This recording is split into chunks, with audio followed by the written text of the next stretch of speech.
Nasci aqui em Campo Grande, aos 4 de novembro de 1928. Eu sou Maria Garcia. Meus pais. Papai Epaminondas Alves Pereira, bisneto do fundador de Campo Grande, José Antônio Pereira. Logo, sou descendente dessa família, não é? Dos fundadores. Minha mãe, Abadia Garcia Pereira, descendência dos Garcias de Santana do Paranaíba, que, por sua vez, descendem de espanhóis que vieram há muitos anos para o Brasil. Na minha infância, meus pais, meus 11 irmãos, porque nós somos 12. Então, somos 12 irmãos, então eu tenho 11 irmãos, né? Muitos deles já faleceram, mas os outros ainda estão aqui conosco, no dia a dia, no trabalho de sempre. A minha infância foi muito boa, muito tranquila. Nós morávamos fora, em chácara, em fazenda. Então, era uma vida ao ar livre, alegre. A gente gostava de correr, pular, cantar, brincar de roda, apanhar florezinhas no campo, no gramado muito grande que havia na frente da casa. A gente saía de manhã, às vezes molhando os pés ainda com o orvalho da manhã, colhendo flores. Outra época, colhendo as guaviras junto com a vovó Júlia. Então, foi uma infância muito tranquila. Bom, ainda na infância a gente aprendeu a ler em casa. Meus pais foram os primeiros professores. Depois fomos para a escola, onde fizemos o curso primário. E já na adolescência estávamos cursando o curso ginasial no Colégio Estadual Campo Grandense, quando ainda funcionava no prédio da Escola Joaquim Murtinho. Como não havia faculdade aqui em Campo Grande naquela época, eu passei alguns anos sem cursar a faculdade conforme era o meu desejo. Assim que houve a abertura, a inauguração da FUCMAT, hoje o CDB, eu procurei logo me matricular. O interessante é que quando eu cheguei lá, que matéria a senhora quer lecionar? Pensando que eu me propunha a ser uma professora da faculdade. Eu falei, não, eu quero cursar. E fiz o curso de pedagogia. Esse trabalho foi sempre muito compensador, trazendo muita alegria, muita satisfação, porque eu acredito que escolhi a profissão certa. Então, sou professora com muita honra, com muita alegria, com muita satisfação. E se eu tivesse que começar alguma coisa, começaria no magistério outra vez. Lecionei em todos os níveis. Lecionei na Universidade em Cuiabá. Eu comecei a lecionar na Escola Pandiaca Lógeras. Depois eu lecionei na Escola Bernardo Franco Baís. Lecionei no Ginásio Municipal Arlindo Lima. Lecionei no Colégio Estadual Campo Grandense. Lecionei na Escola Normal Joaquim Murtinho. Foram essas escolas onde eu trabalhei, onde lecionei durante todos os anos de magistério, mais de 30 anos de magistério. Aí, em 1968, foi quando eu me casei, tenho a minha família. Meu marido, Edil Borges, já é falecido. Minhas filhas, Ana Luísa, Lázara Maria, já falecida. A Fulozinha, também já falecida. E tenho ainda aqui comigo a Ana Luísa e a Ângela, que é a caçulinha. 8 netos. E 8 bisnetos.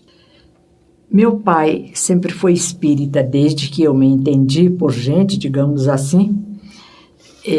Papai era espírita, mas papai nunca obrigou a gente a frequentar nenhuma reunião espírita. Papai deixava a gente bem à vontade na escolha da religião. Daí que em 1947, quando nós terminávamos o curso ginasial, A comissão de festas, antigamente, era a formatura de ginásio. Hoje nós sabemos que a coisa é bem diferente. O ginásio não forma em nada, não é? Apenas prepara para o prosseguimento dos estudos. Mas era a formatura do ginásio naquela época, com baile no rádio clube, com entrega de certificado em solenidade oficial. Muito bonita a festa.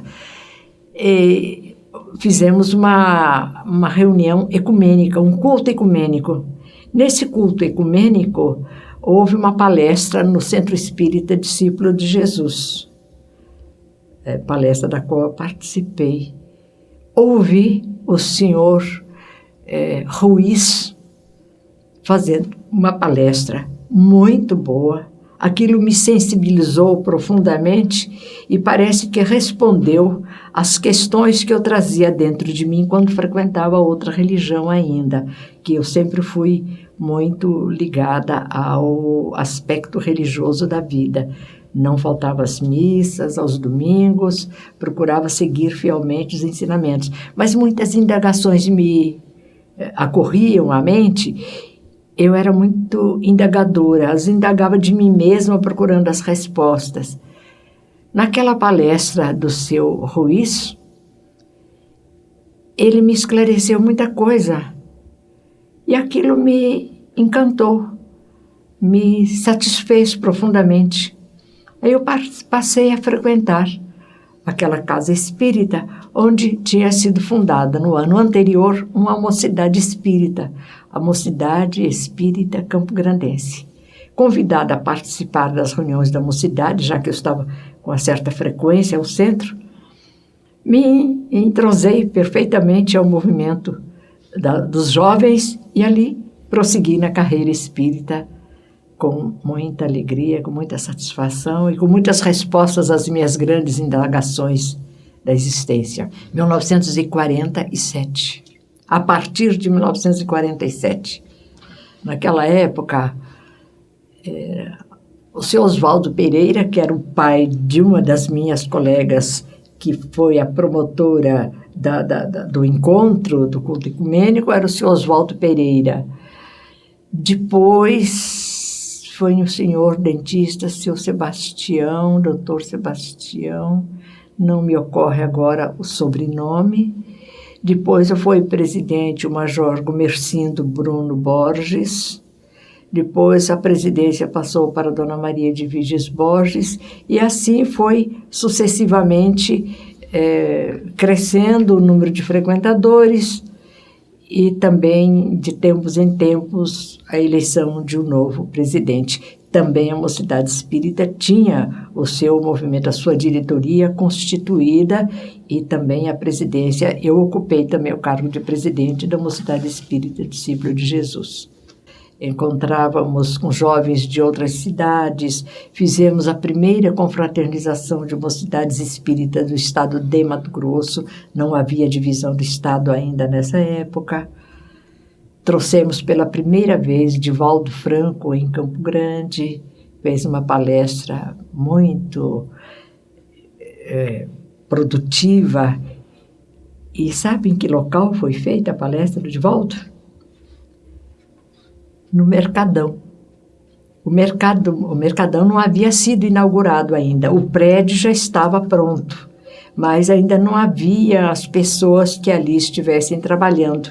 Recentemente inaugurado, o prefeito era o Dr. Marcílio de Oliveira Lima. Então nós alugamos ou emprestamos, não me lembro mais de que forma foi, se pagamos algum aluguel ou se nos foi cedido gratuitamente, é o que me parece mais certo. Tomamos emprestado cadeiras da União dos Sargentos. O caminhão do compadre, era um senhor que era compadre de todo mundo, o apelido dele era compadre. O compadre forneceu o carreto do caminhão, levamos as cadeiras, lavamos todo o prédio. Então eram as moças e os rapazes com vassoura, com rodo, com pano de chão, e limpamos, arrumamos. E ali o Divaldo pronunciou a primeira conferência aqui em Campo Grande. Depois outras cidades promoveram. O segundo encontro foi em Corumbá, o terceiro foi em Cáceres, o quarto foi em Cuiabá, o quinto movimento foi em Aquidauana, depois foi em Três Lagoas, em Dourados, e o movimento continuou. algum fato interessante dessa época? São tantos os fatos interessantes. Interessante lembrar a figura do seu Constantino Lopes Rodrigues. Foi quem doou o prédio para o funcionamento do Centro Espírita Discípulo de Jesus. Ele, um espanhol, veio da Espanha por aconselhamento de Amália Rodrigues Soler, que eram amigos na época, e disse que para ele que viesse vir, que ele ia plantar sementes do novo cristianismo aqui em terras bem distantes.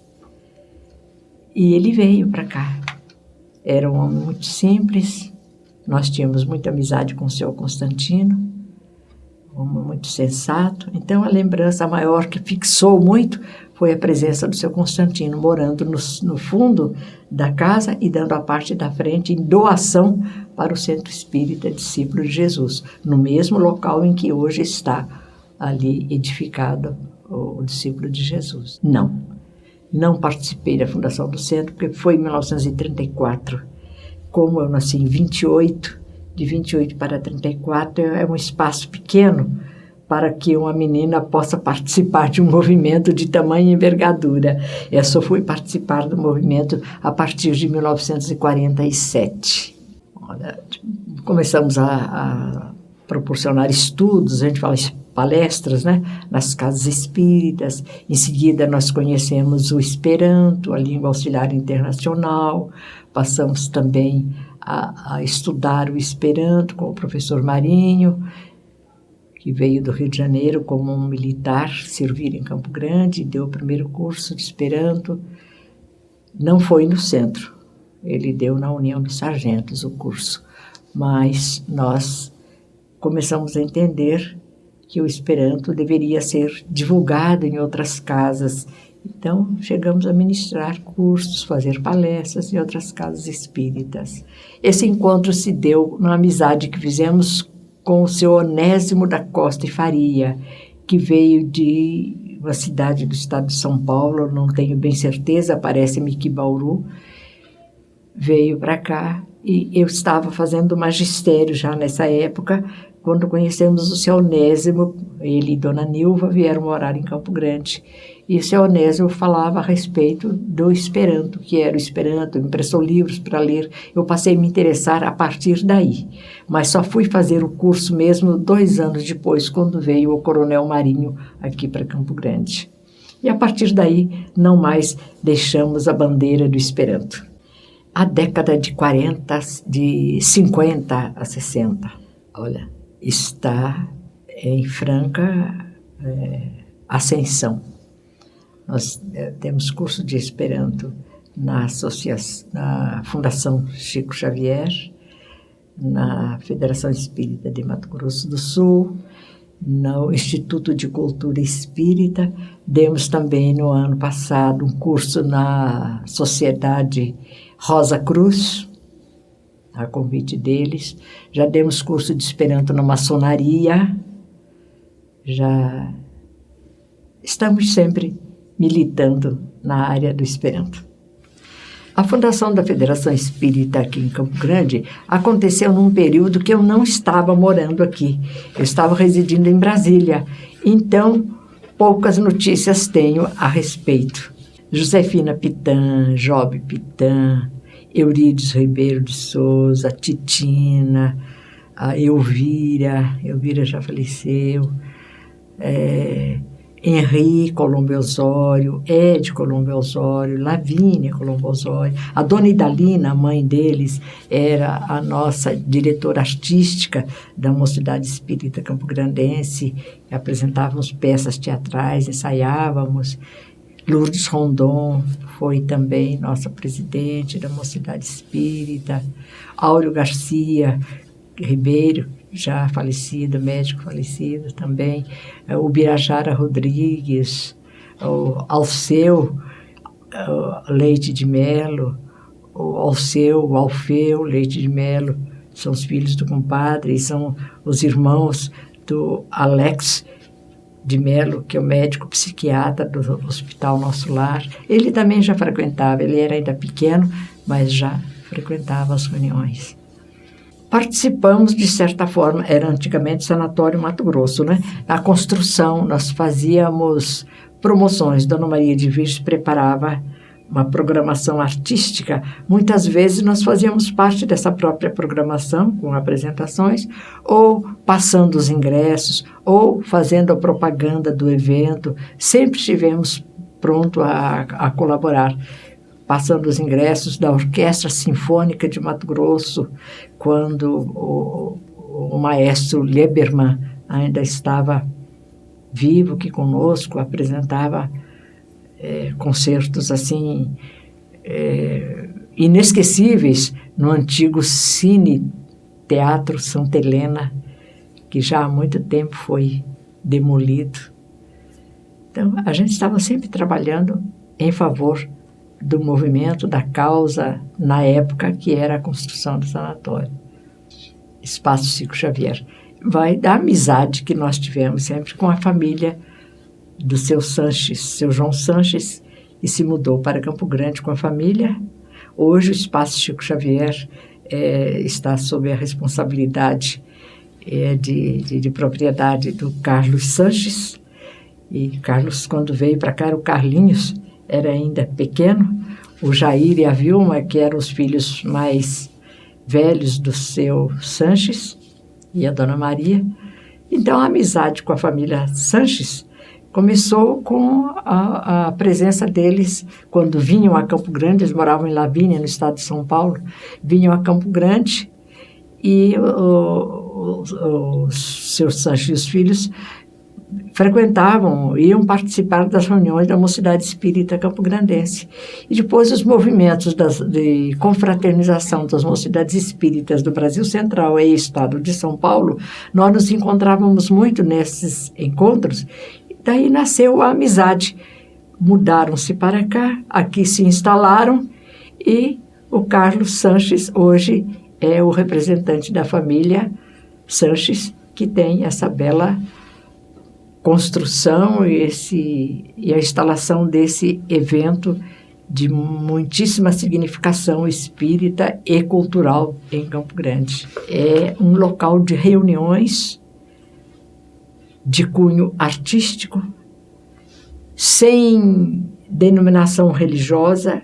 Um culto ecumênico ali acontece sempre, e ali já foram os corais da Setionoye, da Igreja Messiânica, o coral da Universidade Federal, coral do Centro Espírita Maria de Nazaré, coral do Centro Espírita Caminheiros de Jesus, coral da Igreja Nossa Senhora de Fátima, da Igreja Batista. É um culto ecumênico, um espaço aberto à cultura em Campo Grande, sem nenhuma prevalência de instituição religiosa desta ou daquela. Todos estão sendo recebidos ali de braços e corações abertos. Nós realizamos, antes da reunião no salão do Espaço Chico Xavier, há uma reunião de estudos do Evangelho segundo o Espiritismo, o que se faz no andar superior, com uma frequência de 50, 60 pessoas, às vezes até mais, para o estudo do Evangelho no primeiro tempo, no primeiro momento ali da livraria, que funciona ali junto à livraria também, na Arte e Técnica, ali na Rua Dom Aquino. De maneira a esclarecer as dúvidas de onde eu vim, quem sou eu, o que estou fazendo aqui, o que me espera o futuro, o que é a morte, a vida depois do passamento do corpo físico. São todas essas indagações que as pessoas sempre trazem, principalmente depois que perdem, entre aspas, né, um ente querido. Às vezes ficam naquela indagação: por quê? Por que morreu? Por que foi embora tão cedo? Procuram entender a razão do ser, do destino e da dor, segundo diz Leon Denis. E ali são feitos os esclarecimentos através do estudo das obras básicas. Há tantos fatos. Durante o tempo da Mocidade Espírita, nós tivemos o jornal Alvorada, que era fazendo a edição mensal do jornal, né? Naquele tempo que se fazia a montagem do jornal, letra por letra, e a gente acompanhava os técnicos do jornal Mato Grossense fazendo a compilação das letras para a emissão do jornal Alvorada, que circulou por muito tempo. Fazíamos também programas de rádio, na Rádio Cultura de Campo Grande, na PR7, fazíamos o programa espírita. E também um fato que marcou o movimento espírita também em Campo Grande foi o problema voltado para a educação. Nesse aspecto, nós podemos dizer que o Centro Espírita Discípulo de Jesus mantinha uma escolinha de alfabetização nas dependências laterais do centro, nas salas laterais. Ali havia uma escolinha de alfabetização. Havia também um trabalho de assistência social com cestas aos mais carentes. E também havia um outro movimento que também marcou muito, foi a fundação da Fraternidade Espírita Educacional, movimento encabeçado pelo seu Onésimo da Costa Faria, esperantista. Já relatei que foi com ele que eu tomei os primeiros contatos com o Esperanto. E ele fundou ali a Fraternidade Espírita Educacional e a escola a que ele deu o nome de Escola Zamenhof, em homenagem ao fundador da língua auxiliar internacional, hoje o Esperanto. Essa escola fica aqui na rua Dom Aquino, próximo à Praça das Araras, não me ocorre o número do prédio. Ali funciona também a Casa da Criança, outro movimento que foi iniciado com a Mocidade Espírita Campograndense.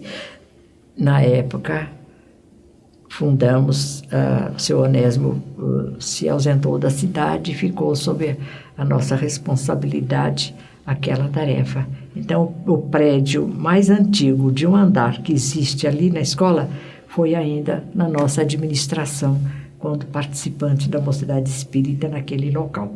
Depois as diretorias vão se mudando. Hoje, quem é responsável pela administração da Escola Zamenhof é o Centro Espírita Discípulos de Jesus.